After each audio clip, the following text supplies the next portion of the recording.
The next postgame show is presented by Tri-State Audi. Visit your Tri-State area Audi dealer today. Tonight in Houston, Kevin Durant for the Rockets, 27 points. Every Rocket starter double figures, including Amen Thompson. And off the bench, Reed Shepherd went for 20. And the Rockets having their way tonight with the Knicks, who have now lost 5 straight games against teams with winning records. Final count 111-94. Great to have you with us from our Delta MSG studios. Bill Pidto along with Monica McNutt and Wally Szczerbiak. So, guys, the Knicks, Monica led 1-0, and that was it. They trailed the rest of the game. Not good. Not what you wanted to see after already starting this road trip off sluggish. I think the start, again, continues to be concerning, and this was an example of a team that did not relinquish the lead. They were very aware of what happened the last time these two teams met in terms of giving up that 18-point lead, and they didn't give it back. Again, Pidto, though, the common theme for me when this team doesn't play well, Wally, is they don't shoot the three ball well, and it affects everything. Tonight they shot just 29.4%, 10 of 34, not good. Yeah, and it was just uninspired effort on the defensive end of the floor. You know, Kevin Durant looked like a man on a mission. He just looked motivated. He looked like he was really into the game. He was chirping the Knicks bench. He looked like he wanted to win. And the Knicks just didn't look like they offered any resistance and fight in this game. Getting off to the 22-5 start, you mentioned that. And then the rest of the game, they made a couple pushes. I think Alvarado looked like he was getting after it on defense. Jordan Clarkson looks like the most active defender right now. He looks like he's playing to earn minutes. Yep. And he looks like he's giving max effort when he's out there on the floor defensively. Some of the other guys, they just don't look like they're engaged right now. They look like they're going through the motions at times, and they look like they're trying to fast forward to the playoffs. Now, can they flip the switch and turn it on? We shall see. But that was just very uninspiring, and it looks like Mike Brown's looking for answers on the sideline. Jalen Brunson, a minus 26, tied for the worst plus-minus he's had in a Knicks uniform.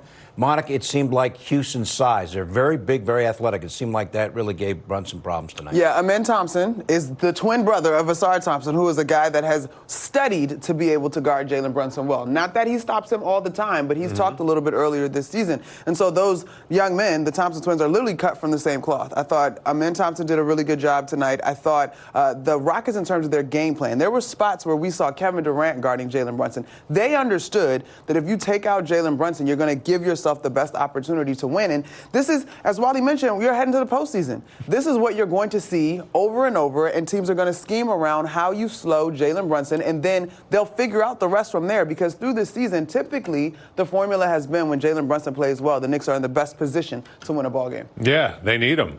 You can tell, because, you would hope on a night like tonight, maybe Bridges or Anunoby would step up, but Bridges took only 4 shots, and OG Anunoby took 9 shots. Like, OG had good looks. He just was a little off from the three-point line. He's a guy that's going to kind of get him throughout the rhythm of the offense. But Mikal Bridges can create a little bit. He can look to attack and maybe step up when Jalen Brunson's getting suffocated by a bigger defender and they're taking the ball out of his hands. That was just a weird effort, and I think, this team's really missing Shamet. I don't want to say, but his kind of energy that he plays with on both ends of the floor, it's infectious when he gets the ball on offense. Shot quick, which is huge, or he moves it. Everything he does, it has pace, has quickness, has energy to it. And then defensively, obviously, he's very important, because when he's out there on the floor with Jalen, he really helps, that backcourt kind of solidify stuff defensively. So they need him back soon, because, they're not looking too good against good teams in the last 5 games. Mike Brown said pregame Shamet is back practicing and scrimmaging. Hopefully he's back playing soon. He's been out since March the 20th. Steve Novak helped call the game right here on MSG with Tyler Murray. Steve, it's all your fault. I always appreciate being able to take a little bit of the blame. It definitely was none of the shot missing or anyone else's fault, so I apologize. But I do have to say, I really do agree with what Wally was saying. I think a guy like Landry Shamet in the last 3 games, when you think about an OKC, a Charlotte, and the game tonight, the shot making and just the chaos that a guy like that creates when he's running off of screens and the defenses are trying to adjust to that kind of movement, Steph Curry-esque, just the distraction that a guy like that is, along with, honestly, Deuce McBride. He's not himself yet. Once he's making shots, I think those 2 guys off the court are not playing as well, or on the court make a huge difference. So I do think it is my fault, but I also hope that when Deuce McBride and Landry Shamet get back, that it makes a big difference, because there's something missing right now. Yeah, I agree. It's not your fault. There's just it just looks like the guy's facial expressions just a little uninspiring at times, and it's a little scary and alarming. I mean, there are some guys, it seems like Alvarado, when he's out there, he's looking to kind of inject the team with some energy, and same with Deuce. Deuce is trying. You know, it's not easy coming off that injury, as we know. 1 for 9, though, he's not getting it done, and you know Mike Brown's going to give him an opportunity. So, you know, what do you think happens when Szczerbiak comes back in the lineup? Well, I just think because he proved that when he's out there, he makes so many good things happen. And I do think by so many good things happen, I just mean you look at the scoring that happens when a guy like that's on the court. You're trying to find the right groups. We're at the point in the season, to me, where you're just trying to find the right groups that play well together. You don't care if it's big bigs with Mitchell Robinson and Karl Anthony Towns out there. You don't care if it's a bunch of small lineups. You just want groups that are better than whoever you're going against, because to me, this is a team that their identity has become they're a really elite offensive team. Right now, we're not seeing that, and I do think, obviously, a Landry Shamet coming back and being very much himself, hopefully, is what's going to be needed. But I really do. I think Deuce McBride is just as big a part of that because it's shot making, and we're looking at games of 103, 100 points, and 88 points, and that's nowhere near November, December, where this team averaged 122. So we are watching something different right now, but it's just a couple guys who need to get back in rhythm who have been hurt. It's not guys not playing well or not wanting to, in my opinion. So those guys getting healthy is going to be a big deal. I got to ask the two of you, Novi and Wally, though, because if I did not know that today's date is March 31st, that looked like a January 31st sort of performance pushing toward the All-Star break. And so when we talk about this opportunity, 6 games left now in this season, the playoffs around the corner, I hear you guys on trying to figure out lineups, but is that what should be happening at this point in the calendar? Well, Shamet has been hurt and Deuce has been out. I understand that, but you feel me, Novi? Like, I understand that. Well, I think the rotation is going to be cut down to 8, maybe 9. Okay. At most, come playoff time. Steve, you know, Mike Brown is going to be like, okay, I've given all these lineups a bunch of attempts. I'm going with what I believe and I trust is going to get it done in a playoff series type scenario until someone doesn't get it done in a game one and you lose. Then you change the rotation. You give guys other opportunities. But right now, I mean, Mike Brown just has a hodgepodge of stuff going on. There's nothing that is really sticking, in my opinion. And he's got his work cut out for him to kind of narrow into a lineup that really he's going to trust going into the playoffs that he feels can get the job done. Yeah, he does. And look, I do think we need to give Mike Brown and his staff a little more credit. I know it's our job to speculate and to figure out if there is something really going on behind the scenes. But I do think when you think about who Coach Mike Brown is, why he was brought here, and why he's the head coach of this team, it's because he was going to do things a little bit different this year. He was going to use a little bit bigger rotation. He was going to get the starters' minutes down. And we have seen some big lineups, just last game against OKC, where it was Mitchell Robinson and Karl Anthony Towns, have a ton of success. And then honestly, you went away from it for a little bit, and it made me think, does he have a plan that this regular season isn't going to quite show all the way yet? Does he already have a pretty good feel for some of those rotations that he likes, some of the small ball hits that he doesn't want to fully show, some of the big lineups that he doesn't want to fully show? So this is a guy who was on 3 Golden State champion teams as an assistant coach, took the Cleveland Cavaliers to the NBA Finals with LeBron James. He's seen the greatest of the great, and he's won at the highest level. And so I just tend to think that he might be preparing for the postseason, because that is why he was hired, was to win in the postseason. The regular season, I know it matters somewhat, the seeding, but I do think he knows what the heck he's doing. Okay. All right, Steve. You're a good sport. We love having you on. We'll talk to you tomorrow. You're going to come on with us tomorrow night, aren't you? You're a great analyst, too, Steve. That's a great point. That is like a good point. Steve. Steve, you're going to come on with us tomorrow night, or are these guys kind of got you to the point If you guys you will don't have me, right. no, if you'll have me and you won't blame me if we lose, then I'll be happy to come back on. All right, we look forward to it. Have a nice trip to Memphis, okay? Sounds good. We'll see you there. All right. We talked about Kevin Durant, 37 years young, still got it. 27 points. He's tonight's thrilling moment, brought to you by FanDuel Casino. Get your thrill on. And Wally got the mid-range, and, I mean, he's ageless. Torched us. Absolutely torched the Knicks. And the Knicks are supposed to have elite wing defenders in OG Anunoby And He's Mikal too Bridges. tall. He's 6'11". I know. He's And been that all his Anunoby's in the career. right spot. He just shoots up and over him. That mid-range game is deadly. That pull-up, he can get that whenever he wants. I was very impressed with his facilitating, too. They don't have a pure point guard. He had 8 assists, Monica. Yeah, there you go. He's finding shooters. He was making plays, and it just looked like there was a little bit extra for him against the Knicks for whatever reason. Maybe it's because the Knicks didn't sign him that one opportunity that he just looked like he had. He devised some extra motivation to play against the Knicks tonight and wanted to send a message to them for whatever reason. Reminding folks of who he is. 4th highest average against the Knicks of any opponent. 29.5 is his career average against the Knicks. At 27 tonight. Welcome back, everyone, as the Rockets beat the Knicks tonight 111-94. Mike Brown's postgame comments, as always, presented by Chase. Obviously, you got down big to start the game, and sound like a broken record, but if you're going to get down like that versus a good team, it's going to be hard to come back. They're feeling good about themselves. Now it makes it harder as the game goes along, and it's an uphill battle because you just got to play fast. You got to play fast and look to attack. Now, I thought we did a pretty good job when they put 2 on the ball with Jalen.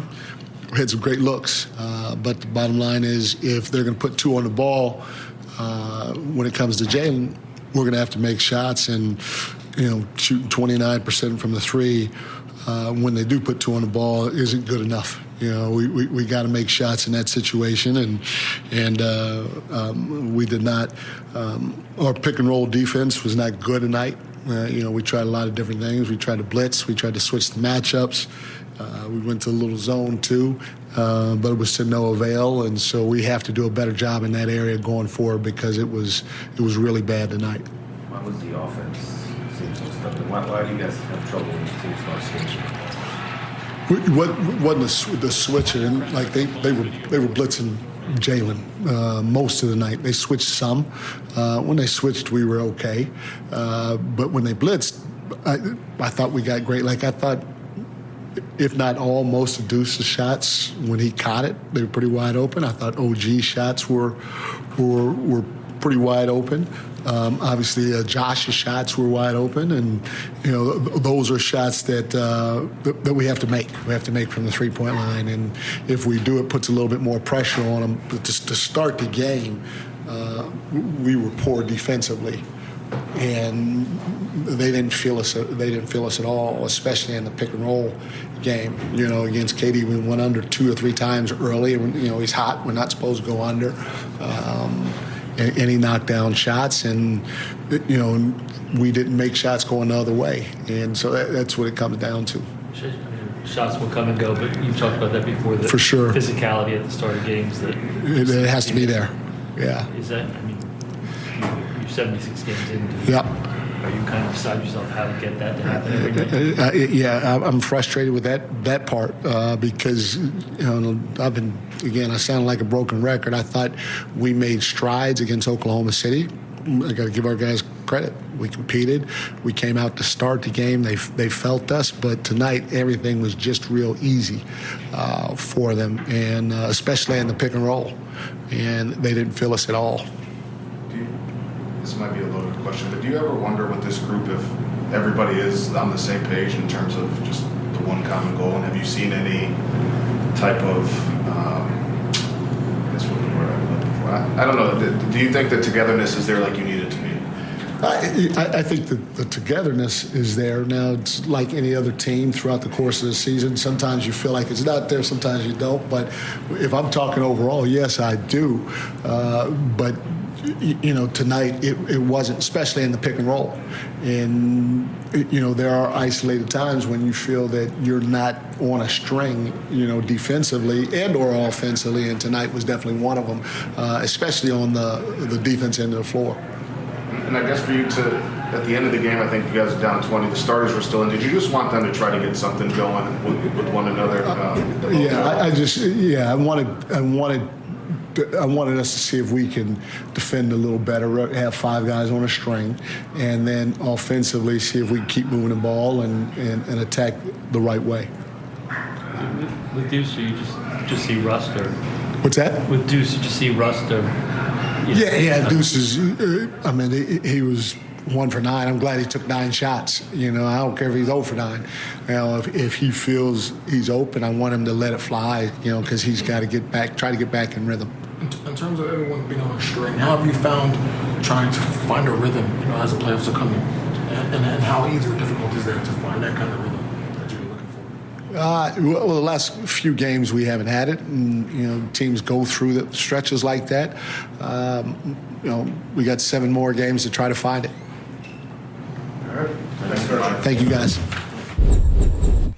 All right, so the standings up to the minute we showed you on the 150 that the Pistons won, Celtics off. Knicks, the Cavs beat the Lakers, and that game is underway. They'll have identical 48 and 28 records. Knicks do own the tiebreaker, so that's something to watch. Very possibly the Knicks end up finishing 4th. Back from the corner 3, presented by Michelob Ultra Superior Light Beer. Wally, if you finish 4th, then potentially you would play Detroit in round 2, and the Pistons would have home court advantage. Yeah, that's huge, and that's why these games coming down the stretch are important. You got a team like Memphis tomorrow that I don't know if they're even trying to win. So that's very welcomed on the schedule the way the Knicks played tonight. But that was an uninspired effort. Yeah, they got some things to clean up. They've still got opportunity to do so. Perhaps tomorrow with the team that's not necessarily competing serves as an opportunity to get right, because they did just go through 3 teams that have aspirations to make something shake in this postseason. Knicks, before this recent struggle, did win 7 straight against under 500 teams. Yeah.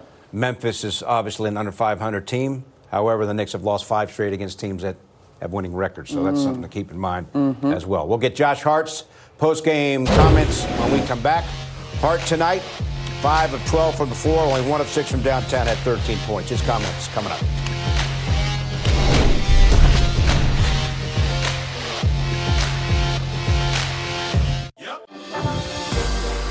Rockets beat the Knicks tonight, 111-94. Post-game comments now from Josh Hart. Josh, after 7 straight wins, 3 straight losses, what's the biggest concern right now with the team? I just think we're not going in the right direction. We're not trending upwards. So we got to figure it out. It was 3 tough ones. We got another one tomorrow. That's a must-win for us, and build from there. Coach just talked about needing to see 5 guys on a string. What does that look like to you guys? Complete opposite of the first quarter. The effort, the attention to detail, the discipline was pretty embarrassing. So we got to figure it out. Make sure we're all locked in, mentally to get into where we want to go. Like I said, build on that.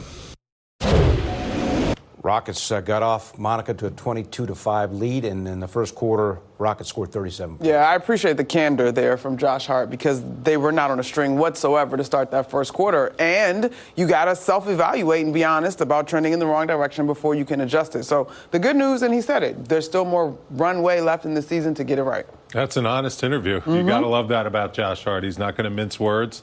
Neither does Mike Brown. So this is a veteran team. You got to think they know how to turn it on and figure it out. It's a must-win tomorrow. Yeah. The standings are getting tight here, and the Knicks want to take care of business and just kind of hold on to all the work that they've accumulated over the course of the season. So we'll see if they come out with a more inspired effort tomorrow night. 6 games left in the regular season. Knicks are at Memphis tomorrow night. Pregame here at 7:30, and the game at 8. Knicks try to get back into the winning column tomorrow night after losing tonight to the Rockets, 111-94. The Knicks postgame show is presented by Audi. Visit your tri-state Audi dealer today.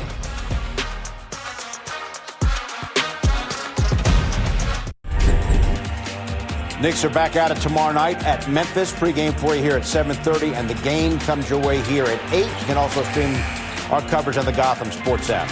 Want more than just a post-game show? Link your eligible TV subscription to stream Knicks games free, or subscribe today in the Gotham Sports App. Just go to gothamsports.tv to learn more.